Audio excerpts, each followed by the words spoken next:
Di dalam kitab Ihya Ulumuddin, Imam Al-Ghazali membagi manusia menjadi 4 golongan. Yang pertama, rajulun yadri wa yadri annahu yadri, yaitu seseorang yang tahu atau berilmu dan dia tahu kalau dirinya tahu.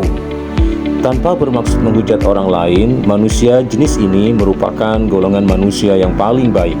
Sebab orang yang tahu bahwa dirinya mengetahui merupakan perilaku orang pintar, memiliki kemapanan ilmu, dan dia mengetahui bahwa ilmu yang didapat harus benar-benar dimanfaatkan untuk umat. Jika menyebut suatu golongan yang terdapat dalam masyarakat, maka ulama dan para kiai termasuk golongan ini. Tentu ulama di sini bukan sekedar orang yang memakai sorban dan memiliki jenggot. Sekali lagi bukan.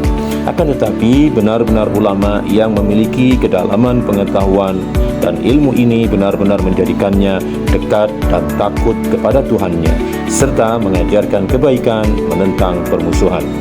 Terhadap golongan pertama ini, kata Imam Al-Ghazali, kita harus mengikuti, menghormati, dan meneladaninya dalam kehidupan sosial, politik, agama, dan lainnya. Yang kedua, rajulun yadri wala yadri annahu yadri, yaitu seseorang yang tahu atau berilmu, tapi dia tidak tahu kalau dirinya tahu. Golongan kedua ini sering kita jumpai dalam kehidupan bermasyarakat, bahwa orang ini sebenarnya memiliki potensi atau kemapanan ilmu, dan tetapi tidak menyadari atau mengoptimalkannya untuk keperluan umat, sehingga orang pada golongan ini dikategorikan sebagai macan tidur. Pada golongan yang kedua ini, kata Imam Al-Ghazali, sebaiknya kita menasihati dan menyadarkannya. Yang ketiga, rajulun la yadri wa yadri annahu la yadri, yaitu orang yang tidak tahu dan mengetahui bahwa ia tidak tahu. Secara singkat dan sederhana, golongan manusia ketiga ini adalah mereka yang sedang dalam proses mencari ilmu. Artinya mencari ilmu di sini berangkat kepada masyarakat yang berusaha untuk mencari sesuatu yang tidak diketahui, akan tetapi ia berusaha keras untuk mengetahuinya. Menurut Imam Al-Ghazali, jenis manusia ini masih tergolong baik, sebab ini jenis manusia yang bisa menyadari kekurangannya. Jadi golongan ini bisa dikatakan belum memiliki kapasitas ilmu yang memadai, akan tetapi dia tahu dan menyadari fakta tersebut, sehingga ia berusaha keras untuk belajar dan mengejar ketertinggalannya.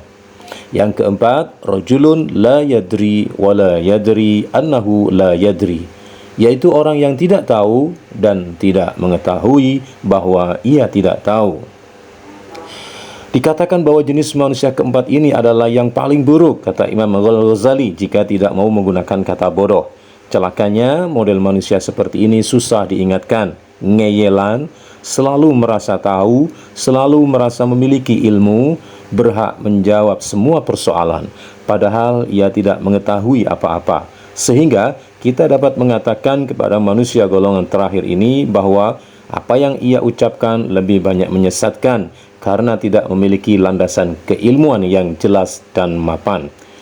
Terhadap golongan yang keempat ini, Imam Al-Ghazali menyarankan sebaiknya kita meninggalkan dan menjauhinya, seraya mendoakan agar mereka mendapatkan hidayah dari Allah Subhanahu wa Ta'ala.